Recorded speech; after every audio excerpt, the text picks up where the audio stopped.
Trial as the CEO of Big C Trading Limited and Chief of Defense Staff Brigadier General Opong Pepra are expected to give evidence at the High Court today.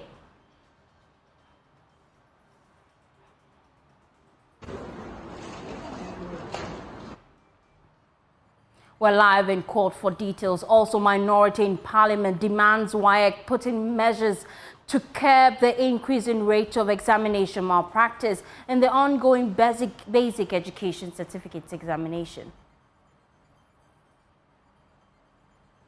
And New Patriotic Party's flag bearer, Dr. Mahmoud Bawumia, challenges flag bearer of the National Democratic Congress, John Dramani Mahama, to a presidential debate on the economy.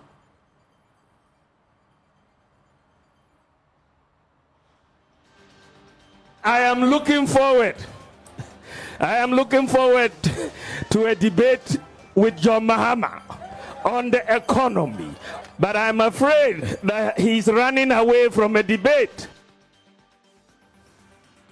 We've got business, sports, and showbiz in this package. My name is Faustina Safo. Stay for details.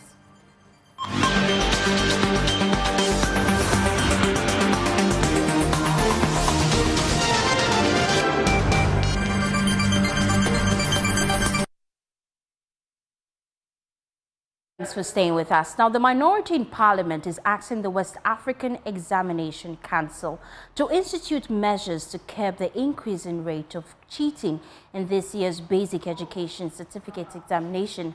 This is after 2 more people were arrested at Jachi Pramso in the Ashanti region for cheating during the BECE. Deputy ranking on the committee, Clement Apak, is worried about the situation. He spoke earlier on the AM show.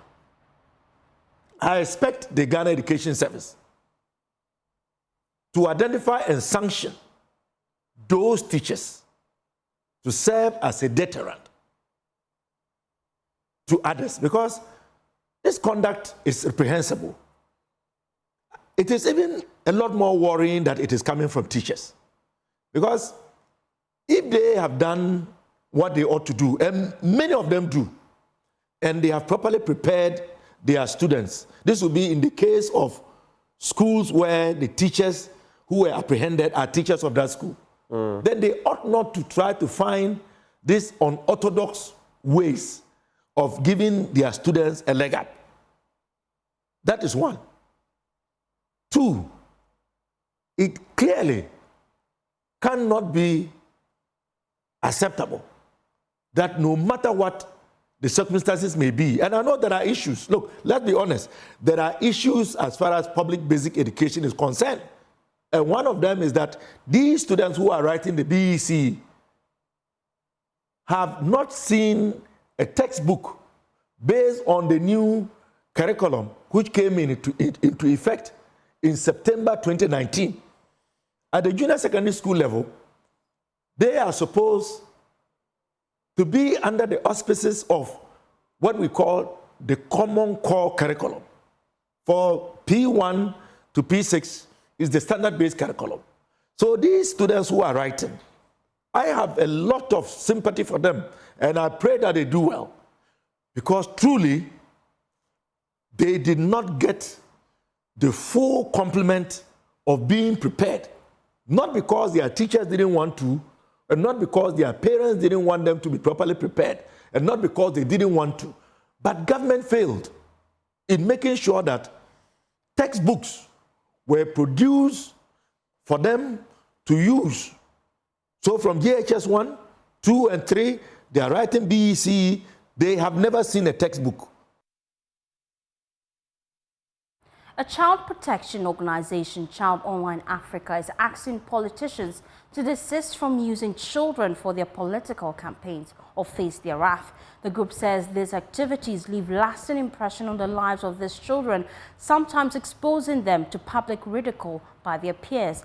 Awo Amenya is Executive Director of Child Online Africa.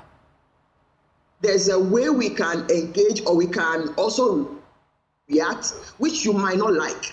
So it's more like it's a cautionary statement for now, but then as time goes on, we figure out how to react to some of those occurrences.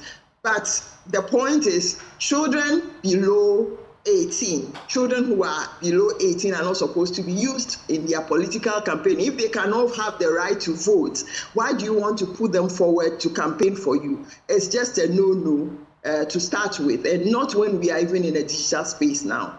Should the political parties fail to heed to your caution, are you considering legal actions? Yes, legal action could be one of the steps to take. There is also, we can name and shame, and just like Media Foundation for West Africa has been doing with regards to inappropriate language, we might also consider that option. We call you out, and then whatever is there, we don't care if you blacklist us for engaging in politics, but it's not because you're engaging in politics, but we are just making sure that children and young people are not exploited in your quest to gaining political power.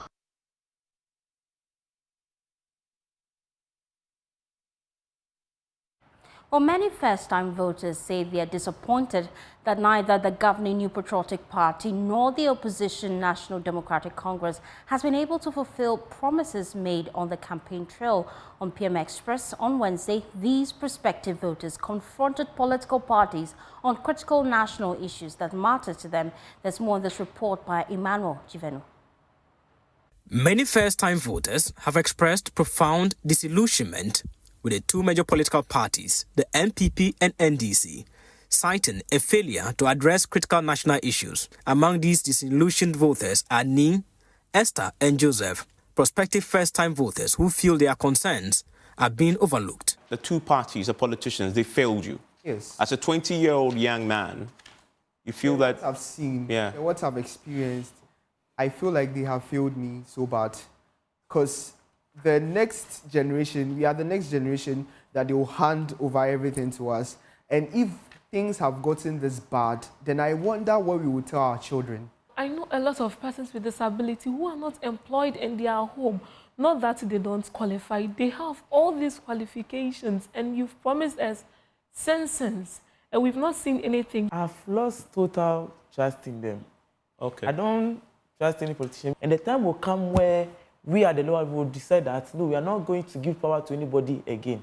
And at that time will surely come. These three young voters reflect a broader sentiment among the youth, highlighting issues such as bulging unemployment and rampant illegal mining that continue to devastate communities and the environment. They are demanding answers from the political parties. Our rivers are in bad states. Like when you travel and then you see the rivers, you are like, so in the next 20 to 30 years, what rivers are you going to live for our children and our generations on board? What I want to assure you is that the NDC have a very clear, practical solution to deal with the Galamsey menace. The leader himself must be committed in ending it.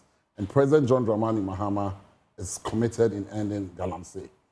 We need to have a stakeholders forum and bring on board everybody, especially the landowners. Because you see, when you want to fight Galamsey, and you don't look at the livelihood of the people that are affected by what they currently engage in, you will fail. The vision of Dr. Bawumia is that it's going to formalize and regularize every activity that is going to happen within the environmental sector.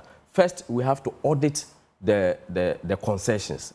We are also going to make sure that we decentralize the Minerals Commission to districts that are engaged into the Galamsey mining areas. We have to decentralize that. For having their masters, their doctorate degrees, and they are sitting in the house, nothing is being done. The policies that we are looking at for the future is that we are going to make sure that industrialization will lead the queue, where we'll be able to open up in the private sector to be able to employ many more of the youth into the private sector. We are coming up with a policy called the 24-hour economic policy.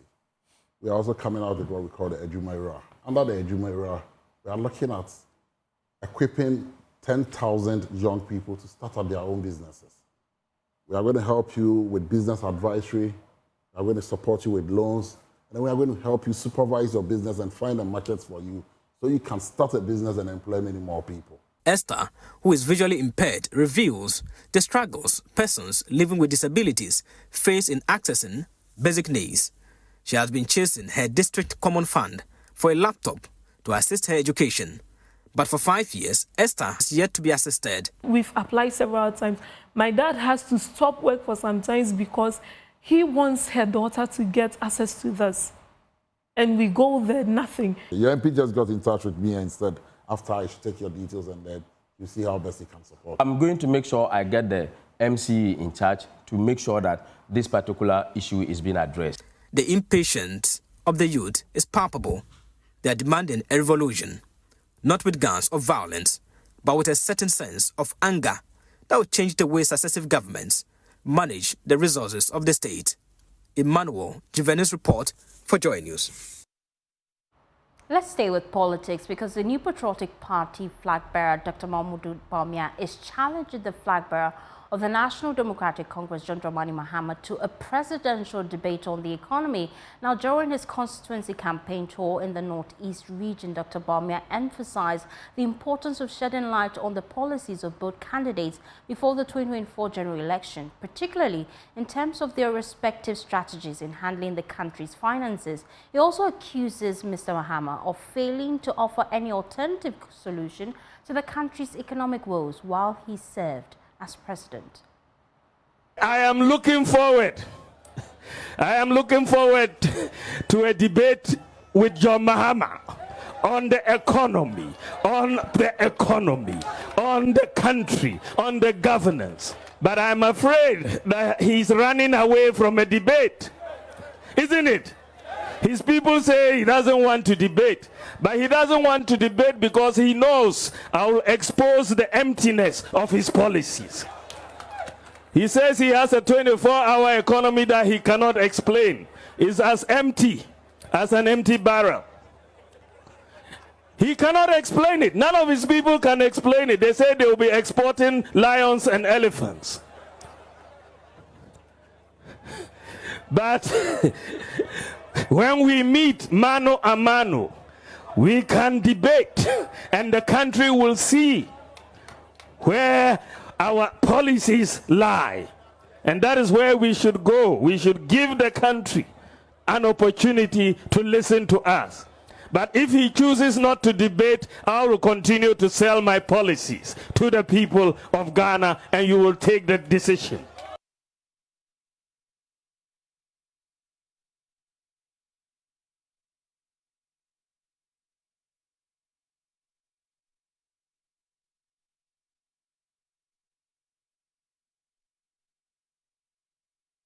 In Journeys today, we'll be reaching out to Mahama campaign team to find out if they will take up this challenge. Now, the Minister of Foreign Affairs and Regional Integration, Shelley Ayokobotre, says a new Ghana Boundary Commission bill currently before Parliament will enhance the work of the Commission. The bill, currently under parliamentary consideration, will grant the state agency additional powers, including the ability to address international boundary disputes and electoral boundary disagreements. Speaking at the opening ceremony of the inaugural meeting of heads of National Boundary Commission of West Africa, she said the boundary management in the sub-region has been fraught with significant challenges which continue to impede effective boundary management. The Ghana Boundary Commission has been tasked by ECOWAS to organize the first meeting of heads of boundary commissions in West Africa from 9th to 11th July 2024. The main purpose for the meeting is to draw up mechanisms between national and regional boundary commissions for a better implementation of border governance strategies in West Africa. Speaking on the sidelines of the opening ceremony, Commissioner General of the Ghana Boundary Commission, Major General Emmanuel Kotia, emphasized that the Commission's involvement in addressing specific boundary issues has been pivotal in averting their escalation. We have been working individually as boundary commissions in West Africa. However, there is a need for synergy among the West African countries to be able to come up with common strategies in which the various boundary commissions would operate.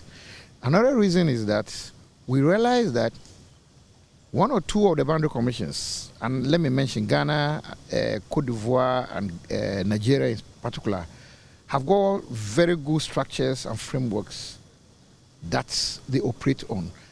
Some of the countries do not have those frameworks. So there was the need for us to organize this meeting so that As countries within the West African region, and we share boundaries with each other, we'll be able to have a common understanding of how to go about things. If I use Ghana as an example, we'll be able to resolve a lot of minor border challenges that could have blown off into bigger conflicts because of the understanding and the collaboration that we have with our neighboring boundary commissions.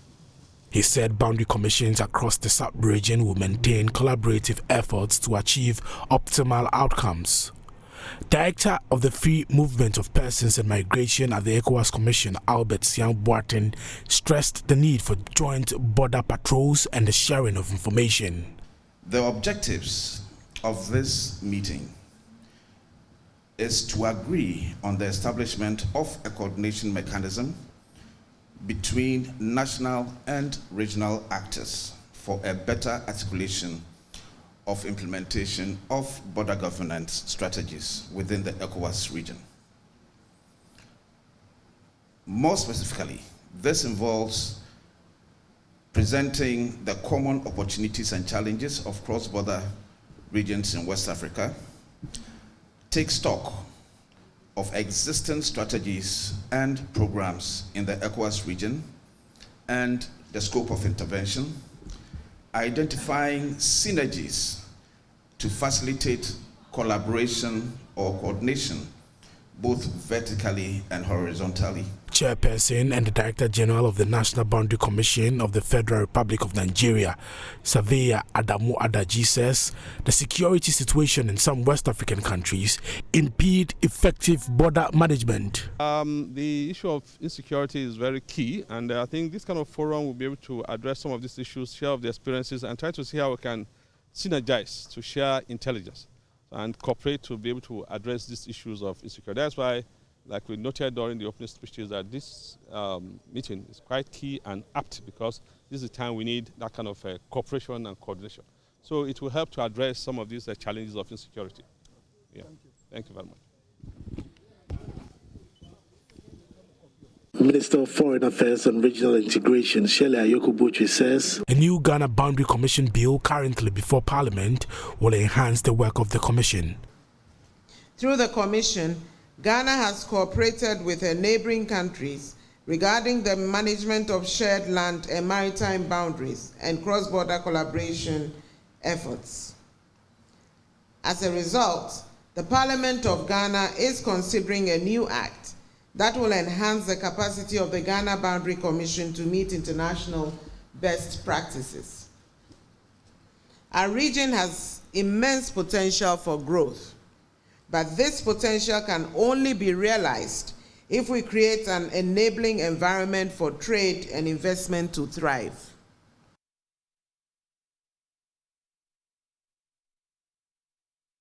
The Ghana Health Service in the Ashanti region is using a door-to-door screening and awareness campaign approach to combat non-communicable diseases, which health experts warn are quietly claiming lives. According to the Ashanti Region Coordinator for NCDs, Lydia Uswansa, a significant portion of the population affected by these conditions are between 20 and 40 years old, with young people being particularly vulnerable, which is a cause for concern. She spoke to Joy News at the launch of an initiative by the Setri East District Health Directorate to combat non-communicable diseases. It's alarming because now the age range for those who are now into this condition ranges from 20 to 40 years. They have the greatest or the lion's share of the condition, which at first we know that if somebody should say that she's a hypertensive patient, the focus goes to about 70 years, 80 years. But now it's not like that. We will go to the doorsteps of everybody, the institutions, in the churches, in the markets, in the lorry stations, in the schools, to alert them, create the awareness for them to undergo through the screening so that this early detection can be made. And if there's any abnormality, it can be referred to a facility for further management to be given. The Ashanti region is grappling with a high burden of 20,000 cases of non-communicable diseases NCDs. Figures in Ashanti, will be able to give you the estimate. We have about 20,000 and more, which is very, very alarming. Look at the population of the whole country and look at the number of people having the condition. It's very, very alarming. Ashanti Region Coordinator for NCDs, Lydia Owusu-Ansah, urges residents to prioritize regular health checkups and schedule appointments with medical professionals to effectively manage and reduce the alarming rate of non-communicable diseases through early detection.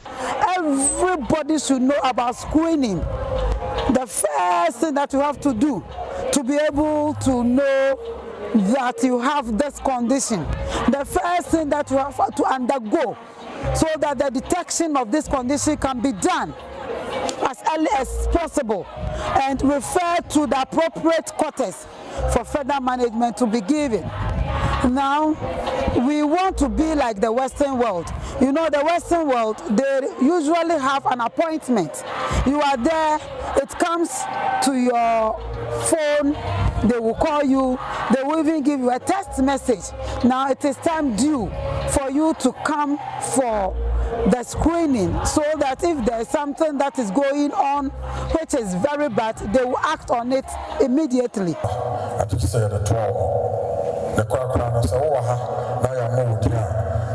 The Setre East District saw a significant decrease in hypertension cases from 6,234 in 2021 to 4,046 in 2022 and further to 2,296 in 2023. Similarly, diabetes cases also showed a declining trend from 1,820 in 2021 to 1,000 in 2022 and 559 in 2023, indicating a positive shift in the district's health landscape. According to the district health director, Dr. Justice Ofori Amua, the reported cases in the district warrant a closer examination and a concerted effort to develop sustainable solutions to effectively address these health concerns and improve the overall well-being of the district. There's a need to have a look at them so that we can engage the communities and let them understand the need to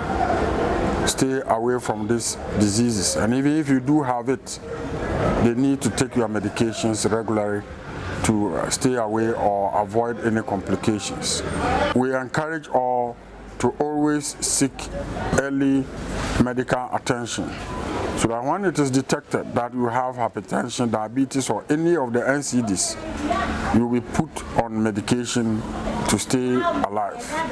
Dr. Ofori reveals that the district has initiated a stakeholders engagement campaign educating and screening individuals multiple times, about 5 times per person. The district would also meet with all organized groups to discuss the conditions and the ongoing screening exercise, ensuring a collaborative approach to addressing these health concerns. We're going to meet all organized groups, institutions, agencies. We are meeting all assemblymen and women. We'll first of all take them through some education on NCDs, teach them the causes of NCDs or hypertension, diabetes, and then we'll give them measures they will do to stay away from it.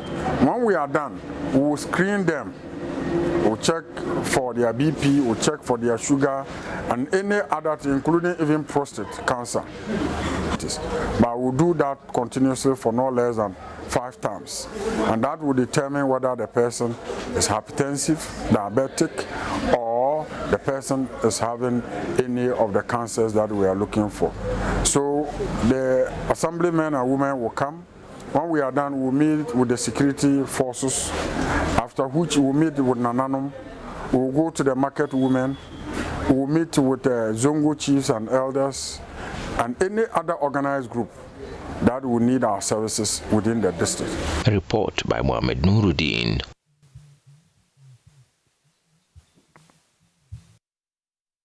The Ghana Landscape Restoration and Small-Scale Mining Project is working with farmers in the Central African Plains to adopt eco-friendly farming methods to protect soil fertility. Now, they're worried that unsustainable farming practices have led to land degradation and low crop yields. Well, the project is training about 2,000 farmers in 18 communities on sustainable agricultural techniques. Mahmoud Nuruddin reports once again. And currently there's an ongoing project, World Bank sponsored, Ghana Landscape Restoration and Small-Scale Mining Project. And Drobonso or Central African Plains District is playing a key role in it, whereby we engage the farmers and communities. The farmers are engaged to put in place sustainable agricultural practices that will help to sustain the richness of the land. Due to the burning and poor farming practices, we've lost the richness of the land, and when we plant, we hardly get the produce that we wanted. So this project, Ghana Landscape Restoration and Small-Scale Mining Project, coming on board, the farmers are trained on proper agricultural practices. And at the moment, about 18 communities comprising of almost 2,000 farmers have benefited from it, inputs and also guidance on how to go about it. In support of the global restoration efforts advocated by environmental experts and organizations to rehabilitate degraded lands, the Central African Plains Traditional Council has allocated land for large-scale plantations. The district has also taken the lead in restoration efforts comprising about 50 hectares in the last 2 years. Dawood Abbas is the head of Environmental Protection Agency EPA at the Konongo area. For the past 2 years, we planted about close to 50 hectares in the Drobonsu area. Let me say the Central African Plains District. And this year we have also earmarked to plant more than 400 hectares of riparian vegetation. We go to places, communities where the land is degraded. Then together with the community members, the project provides them with seedlings of their choice, and of course indigenous seedlings, and then they are planted. And we don't just leave it like that. We keep on monitoring and making sure that they all survive.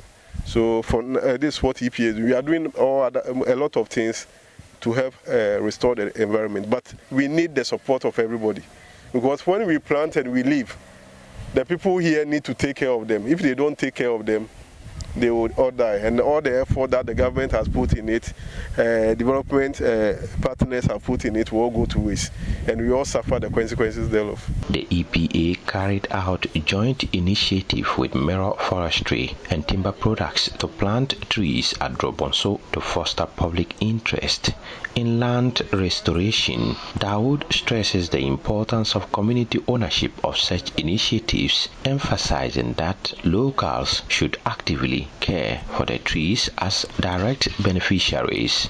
And whatever we are planted to, we need to take care of them. Like Nana said, normally we plant, we leave them, and then they are dead. We don't benefit from it. But this time, let us all be part of it. Group Compliance Manager at Mirror Forestry and Timber Product, Ms. Ernestina Osei Pepra, underscores the significance of supporting endeavors aimed at enhancing livelihoods in communities within their operational areas, recognizing them as key stakeholders.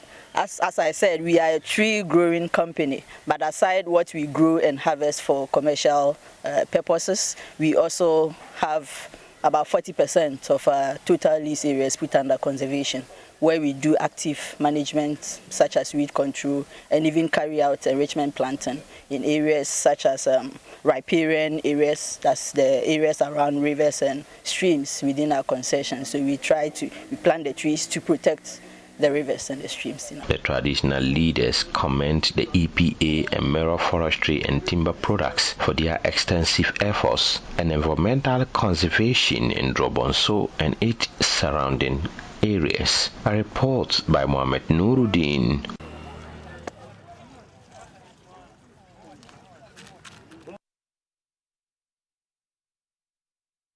You're watching Joy News today. Now, let's tell you about the ongoing ambulance procurement trial as the CEO of Big C Trading Limited and Chief of Defense Staff Brigadier General Opompepra are expected to give evidence at the trial in court. We know that the Chief Executive Officer of Big C General Trading LLC, Hamid Sadashti, and Chief of Defense Staff Brigadier General Opompepra will this afternoon testify at the High Court in the ongoing ambulance procurement trial.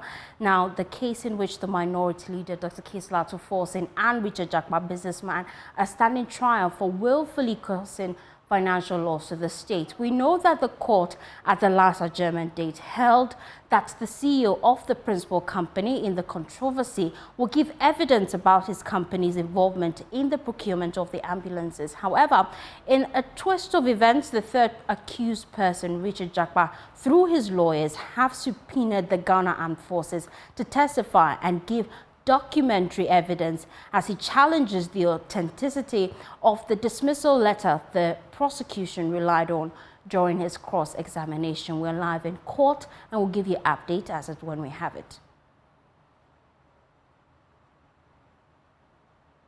You're watching Joy News Today. We're taking a quick breather. We'll be back with business.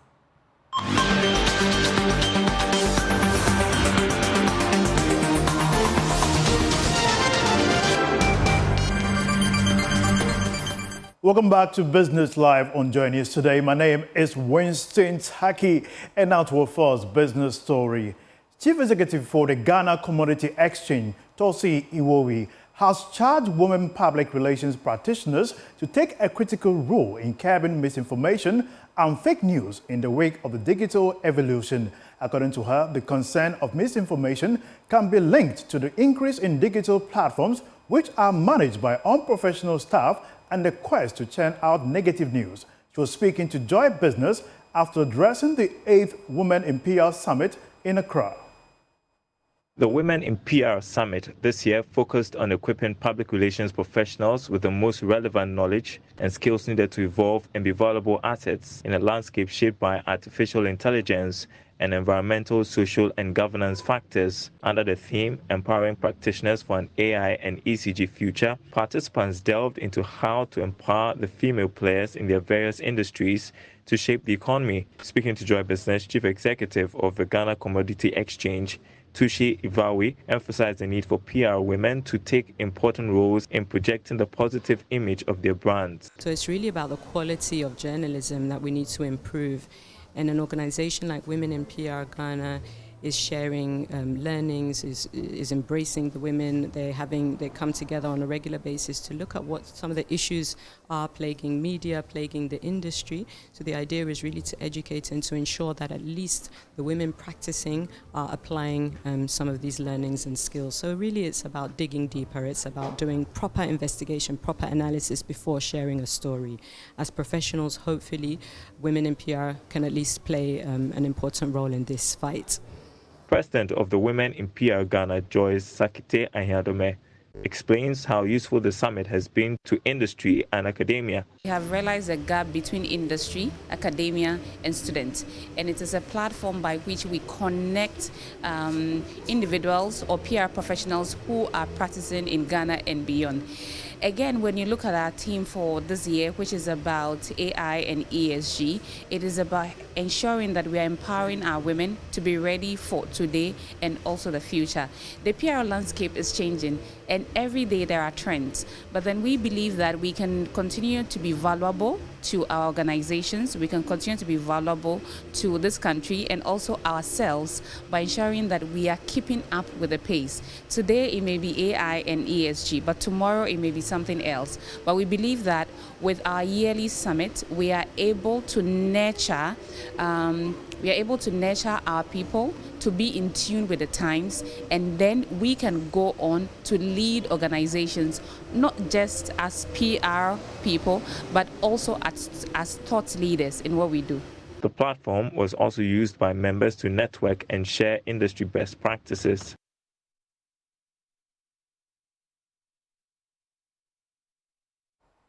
Away from that, General Manager for Venture Capital Trust Fund, Pevdical Ofori Ampuma, is making a strong case for reassessment of venture capital practices in Ghana.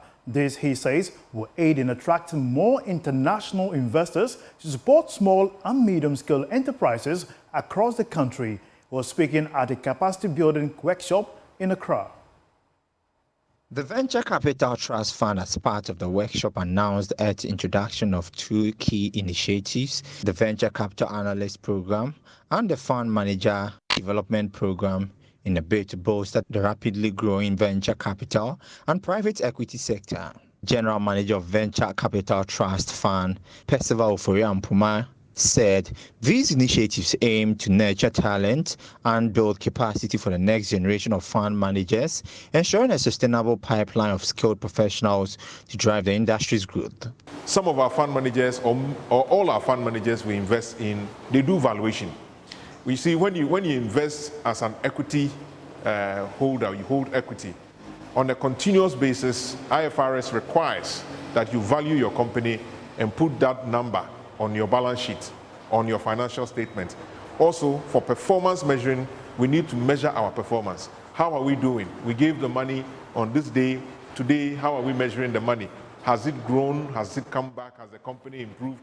So these things are things that we need to determine. And the process of valuation is how we use to determine this thing. Ghana's venture capital market is projected to reach a total capital raised of $290.3 million by 2024, with the later stage sector dominating the market with an expected volume of $237.8 million in the same year. That'll be all for business here on Joy News today. My name is Winston Taki. We have more news for you. Stay tuned.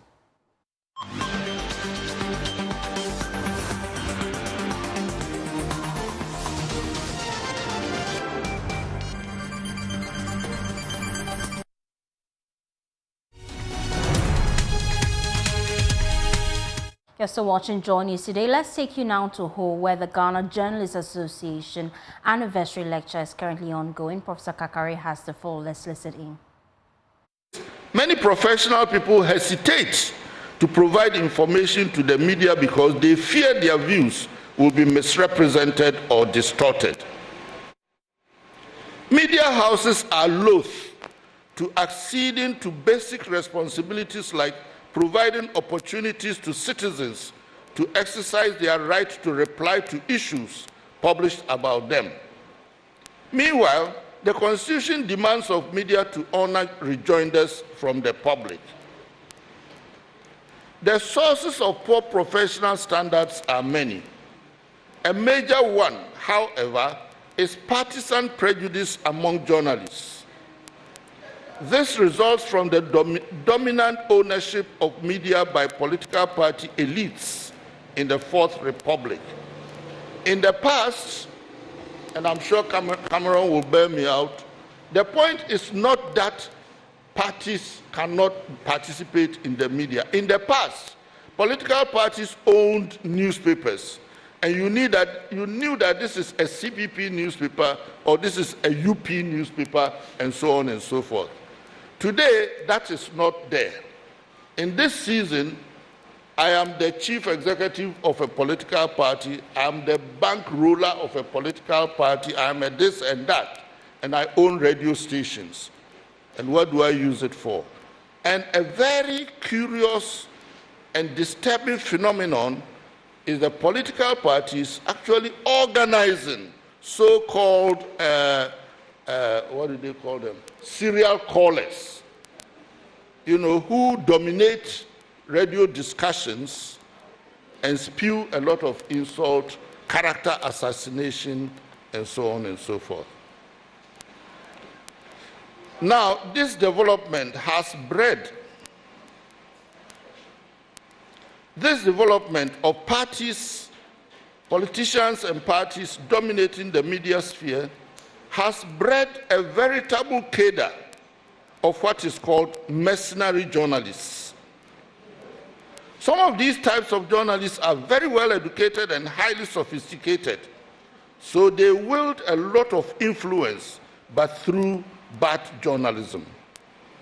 They use their media power to defend the most indefensible acts by their paymasters and use their outlets to denigrate other journalists and media working to expose wrongdoing by public office holders. Fortunately, however, not all media and journalists are bastardizing professional standards and ethical values. There are examples of high-quality journalism in the public as well as some among the private commercial media and even among the small community radio stations in a number of rural areas. The problem is that the large number of media owned by party elites, mostly set up for propaganda purposes, muddy the atmosphere and tend to overwhelm the quality products of the professional types. Now, I'm coming to self-regulation as self-protection. As professional standards and ethical conduct decline and public confidence in the media recedes, the need for self-regulation by media and their professional and industry bodies has never been as urgent. Yet, there seems to be little or no reflection and interest or concern about finding ways to reverse the trend. Madam Chair, neither GIBA, that is the Ghana Independent Broadcasting Association, nor PRIMPAC, that is the Newspaper Publishers Association, as organizations of industry owners, neither of these organizations have made any effort to address these challenges. Some years ago, the Ghana Journalists Association took the important initiative of establishing an ethics committee. Journalists and editors refused to cooperate with it, and the effort died for want of acceptance by members. The fear is that if media continue to insist on their disdain for self-regulation, a government may come someday that will impose unpalatable statutory regulatory measures on the industry. Madam Chair, let me turn my attention now on building the future of the Ghana Journalists Association. While we extol the achievements of the old age of the GJA, it is also time to ask hard questions of the future direction of the organization in meeting the challenges of today and the future, as the theme of the anniversary boldly proclaims. I would like to put forth some suggestions. In conclusion, I would like to put forth some suggestions to be considered for policies and programs for advancing the growth and strengthening and the strength of the GJA as it attempts to shape the future. 1. Strengthening the structures of the organization. From the outside, the Ghana Journalists Association structures for promoting the welfare and professional interests of members of the profession appear non-existent or at best weak. Its day-to-day administration of people and things have been devoid of professional personnel for a considerable time. Considering how rapidly and complex media are developing, the organization may consider establishing structures or units staffed by full-time professionals who lead programs for the provision of a variety of services to members. And these services may include A, legal services, 2, B, welfare issues, C, labor rights, including improvements in wage scales, and D, professional counseling. In terms of wage scales, the wage scales, in fact, I know many radio stations in this country who don't even pay salaries. The journalists must fend for themselves. I know a case in Kumasi where journalists in one radio station went on strike about 4 or so years ago, And I asked some of the journalists, a lady who was working with them, she has since transferred to another station, why are you protesting? She said, Prof, can you imagine that they pay me 100 cedis a month? And meanwhile, this is a station that was owned by a very big, wealthy businessman. Now, promoting professional standards as one of the tasks for the GJA going into the future.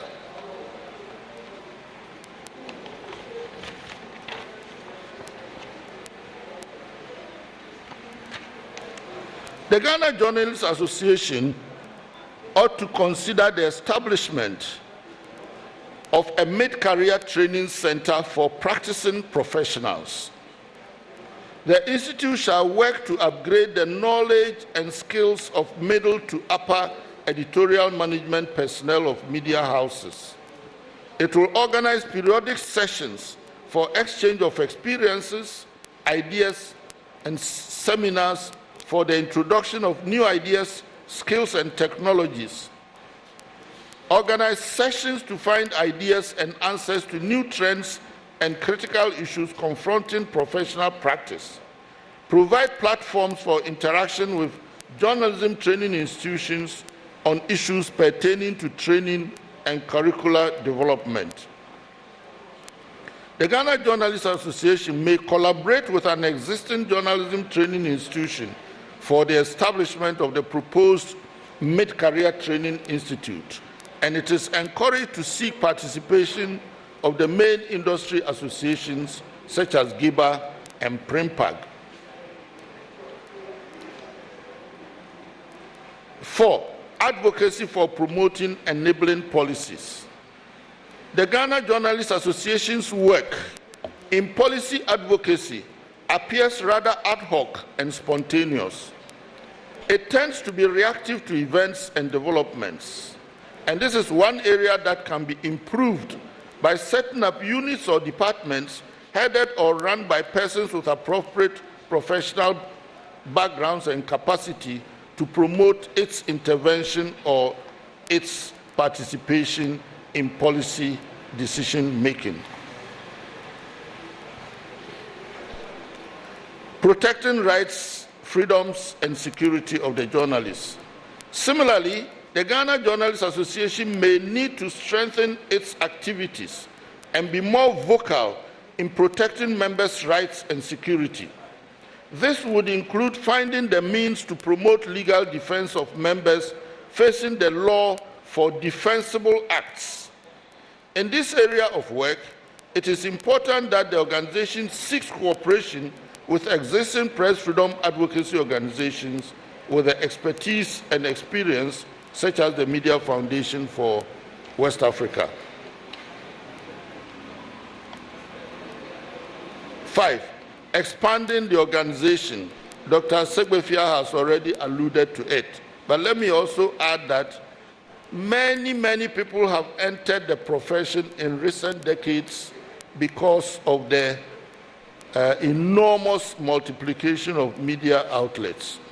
There is a need for an aggressive program of membership recruitment to expand the numbers and provide the needed services to the majority of practitioners. It will require creative activities to attract and retain them. Increasing membership numbers is one important means of strengthening the organization. Madam Chair, I would like to conclude by repeating the cliché that democracy and development of the society need responsible, professional, and trusted media. As we pursue these goals of development, it is imperative that everything necessary is pursued to advance a media industry made up of professionals conscious of and committed to the values that make the media's role and function relevant and trusted by broad sections of members of the society. owners of the media and professional practitioners constitute the two principal agencies who bear the responsibility to promote and enhance these values and principles. And therefore, we want on this anniversary to charge the Ghana Journalists Association to take the initiative to promote these great values. Thank you very much.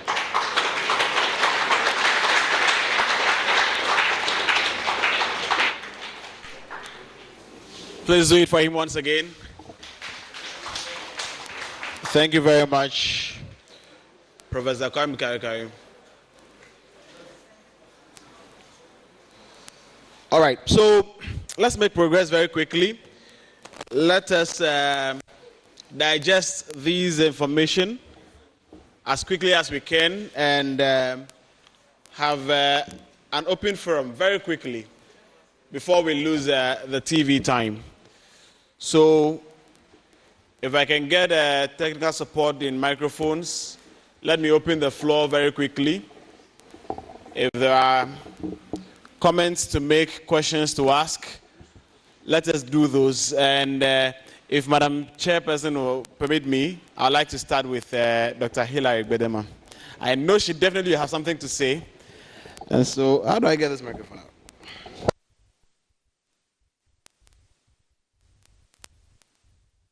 Well, that's the 75th GJ anniversary lecture. You just heard Professor Kari there. We'll be giving you more in subsequent bulletin. My name is Faustina Safo. That's it for Joy News today. For more news, please log on to myjoyonline.com. Have a pleasant day as we enjoy the rest of our programs.